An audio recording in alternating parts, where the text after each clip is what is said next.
Okay, glowworm's here. Everybody rejoice. I know you needed a glowworm to do the weather before Christmas as a present. We've got a moderate risk of excessive rainfall over parts of Northern California for Sunday and Monday. Not visible yet on the precipitation map, but heavy snow downwind from Lake Ontario. And rain and freezing rain possible over the northern plains and Pennsylvania as well. Currently, precipitation-wise, we can see the northeast is getting hit with some pea and frozen pea. But other than that, the Pacific Northwest getting some too, but it doesn't look as bad as it has been. And they're not reporting any additional hazards. So let's just go to temperatures. Pacific Coast, 40s and 50s for Washington and Oregon, mid 50s and 60s for California. Mountain states, we've got up in the north a lot of 30s, maybe some 40s if you're lucky. And then as we get into the mountains proper, it's only like that in the higher elevations, and then it's like 50s everywhere else. And then in the southwest, it's mid to higher 50s to even 60s. And then down by the Arizona-Mexico border, 82. Plainsy Poos, we've got that nice gradient of 20s up top, and it just keeps getting warmer the further south you go.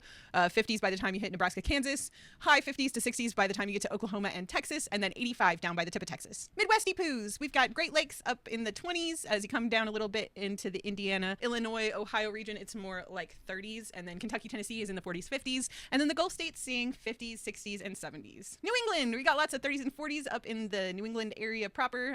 40s along the coastline, though. As you get down to the mid-Atlantic, it turns into the 50s and the 60s, and then 80 by the time you get down to the tip of the Peanuts, 82. McMurdo Station on the Ross Sea in Antarctica, sitting at 19 degrees Fahrenheit with winds from the east-northeast at 16 miles per hour, with gusts up to 21, giving you a real feel of 3 degrees Fahrenheit. Alaska, still not much on the precipitation map, but you are dealing with strong gap winds for southern Alaska and frigid conditions for the interior. Lots of negatives, negative 44 being the coldest I see on the map, and then around the coastlines it warms up into the 30s. 43 to 41 for the Aleutians, 26 to 14 near Anchorage, and 9 or 3 by the time you get to the Panhandle. Hawaii's got some marine weather statements for the eastern half of the state. Western half of the state does look like you're still getting some precipitation, some pee.